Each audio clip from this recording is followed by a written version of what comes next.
Ito mga boss, oh. Magluluto ako ngayon ng pares. Ganitong klaseng pares, oh. Overload, oh. Tignan nyo, oh. Oh.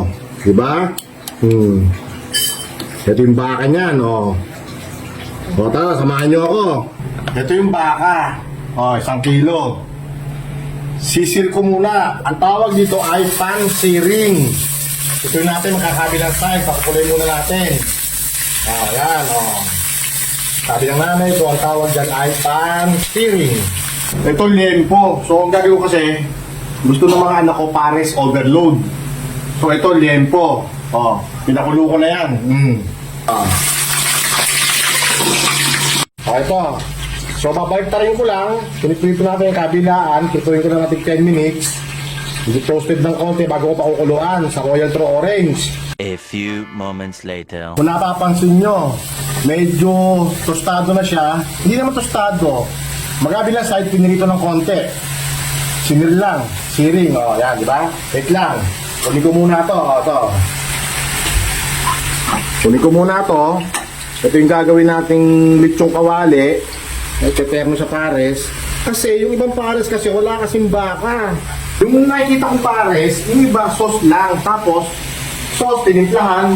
Tapos, nilagyan ng lechong kawali tsaka bulaklak, sa bulaklak. Ang totoong pares talaga, may baka talaga yan, baka. Tsaka mo sila nalagyan ng lechong kawali para maging overload. Kung napapansin nyo, tostado na, di ba? Nagmamantika na yan, oh. Oo, namamantika na yan, eh, oh. Tostado na, di ba? Kabilang side, tostado na, lahat ng side. Lalagyan natin ngayon na niya ng tubig. Oh, tubig. Pakukuloyin natin. Siyempre, sa bawat pagluluto natin, lagi natin kasama Top Mama Home and Kitchen Appliances. Oh, kapag naka-Top Mama ka, naiba ka. Lalagyan tayo ng taba para masarap sa sabaw.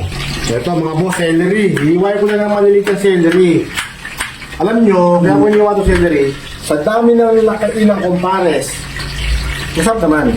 Pero mas alam ko kung paano ko papasarapin yung pares na ihahain ko sa mga anak ko at saka sa asawa ko, ha? Hindi sa mga asawa ko. Sa mga anak ko at asawa ko. Alam ko kung paano ko papasarapin. Kaya ito, ano na gagawin ko? Habang kumukulo ito, matutunaw ito. Yan, ganyan, oh.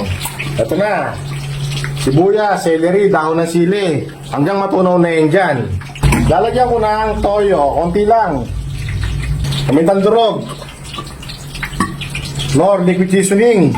Isa, 2, 3. Tatakpan ko muna.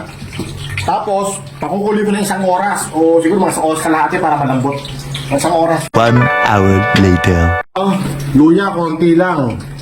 Kasi pag kumakain ako, nakakaya ko ng luya eh. Konti lang pa, so ano, tama lang sa dami niya eh. 1 kilo lang naman yan eh. So, ganito lang kalaki lalagay ko. Lutuin ulit yung kawali. So, ate ko na lang ano, na lumambot yung ano, yung baka. So, shot muna tayo. Tara, shot tayo. Siya nga pala, shout out kay Orly Villanueva ng Vienna, Austria. Boss Orly, maraming salamat sa iyo. Nakating yung video natin dyan. Thank you. Ang layo, Austria. Ingat lagi. God bless araw-araw. So, sana nood ka lagi ng video ko. Thank you. Yun, siya nga pala mga boss, mga idol. Naalala ko na nag-request kasi nung pares overload, nung unang-una, si Bigoy Cat. Si Bigoy Ski. Isang magaling na marinero dyan sa Marilaki. Yun, kaibigan natin yan. So, Master Bigoy Cat, ito yung request mo. At saka si Master Francis, si Shera Shots. Magagaling na marinero ng Marilaki. Photographer sila ng mga Marilaki. Mga nag-rides doon, pinipitikan nila. So, ito na po yung request nyo. Shera Shots, saka si Bigoy Ski. Mga Master, ito na. Pares overload. O, ayan, kumukulo na, Tignan ko lang, medyo malambot, Wait lang, 30 minutes o 30 minutes eh. Medyo malambot-lambot na. So, isa pa 30 minutes. Masarap kasi yung humihiwala yung laman eh. Masarap eh. Hihinaan ko lang ang apoy. Hinaan lang apoy, ganyan lang, Tapan natin. Bilis ko lambot yan. Medyo malambot-lambot na ng konti yan, di ba? Sarap. Lalagyan ko yan ito. Royal True Orange. Yan ang paninimpla ko dito. Sa karamihan ng nakainan kong pares, medyo bulol na ako. Lagay ko na, hindi pa sige. Yan. Yan ang isa sa mga sikreto ng panlasa talaga dyan. Nor beef cubes.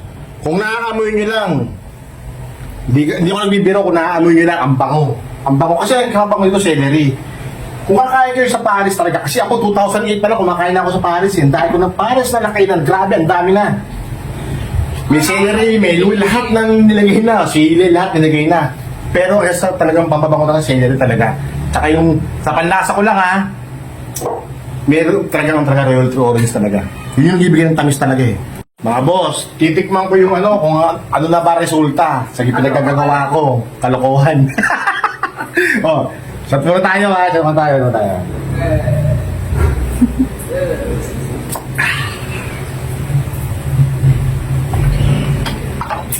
Martin. Ah. Meron, kompleto sangkap na to, kompleto Ricardo na to. Titikman natin kung lasa ha. Oh. Wait lang. Mainit eh. Nako. Eksakto na. Alat, tamis. Siguro sa tamis magkaka-adjust, pero sa akin eksakto na eh. Eksakto na. Okay na, palapot na lang. Pero mga, 15 minutes, pag ginanya mo, madudurog yung laman. Gusto ko malambot eh. Kaya mo, durog yung laman. 15 minutes later. Titignan ko yung pares. Shot ulit. O, ito. O, teka lang, nabakante yung baso mo. Lagyan ulit natin. Tama na. Hindi, okay lang yan. Punta ko, keso naman. Keso. Ito. Ito. Yan ha. Diretso mo yan ha. Sabi ng anak ko, kalahati na rin ang ubus sa bote. Kalahati ang ubus sa bote. Tama naman. Oo na. Lulo na. Tama to. Malambot na ako talaga. Malambot na. So, ito ngayon lalagay ko ngayon. Tama. Ang gagamitin ko ngayon ay cassava flour. Hindi Starch. cornstarch, di harina. Cassava flour. Kasi iba yung cassava flour eh.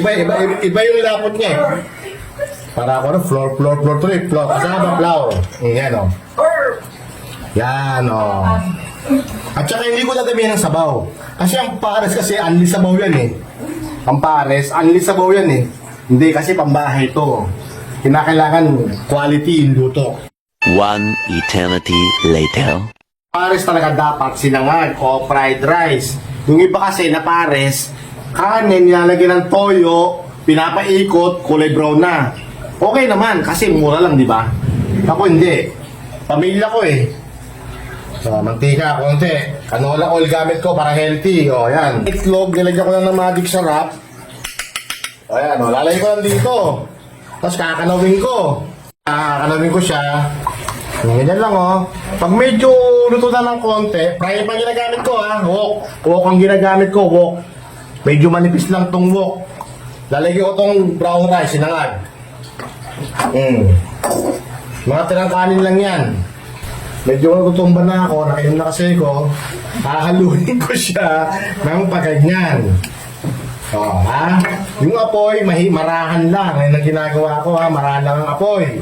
Konti lang, asin, konti lang. Pinanghalo ko rice spoon, no? Bashing, ha? O, ito na. O, chismis kanina, nag-Dunkin' doon kami, nag-aaway na guard. Saan yung jurisdiction nila? Eh, hindi, kaya ako nakaalis kasi nga, chismoso ko eh. Naghiga akong chismis. O, yun. Nalaman ko na ano pala. Ewan ko sa mga yan. Ayun na. O. Nagay ko na yan. Lasing na yan. Paluto na yan. Ito. Tingnan konti. Okay na. Ito muna. Marami na naghihintay. Ayun, no? Nakakumpul na rin, no? Madami naghihintay. 1, 2, 3, 4. Ayun na. Natawa lang. Okay na, ang sarap. Ito yung lidyo kawali. Ihiwain ko lang. Sabi gagawin natin pang overload. Sinasabi nila, nagkakagulo. Daming chismax. Okay na, ito yung pares, no? So ito na, kakantuin ko na yan, ha? Ilalagay ko rito, syempre. Yan, no? Ang sarap niyan, lako, grabe. Ang sakit din sa paa niyan. O, ayan, ayan ang sabaw niyan, no? So ito, yung pares. Lalagyan ko na lechong kawali para maging overload. O. Tumitimbang yan ng 1/4 kilo. Yung nilagay ko na lechong kawali, 1/4 kilo yan. Lalagyan ko ng dako ng sibuyas, siyempre. O. Ayan, may bawang yan. O, ito, para sa na Edgar, Bruno. Galing ng ano to, David Tea House. Yung chili sauce, nagamit namin ito. Hindi na ako gumawa ng chili sauce. Ito na. Siyempre, chili sauce, siyempre, hindi pwedeng wala. Di ba?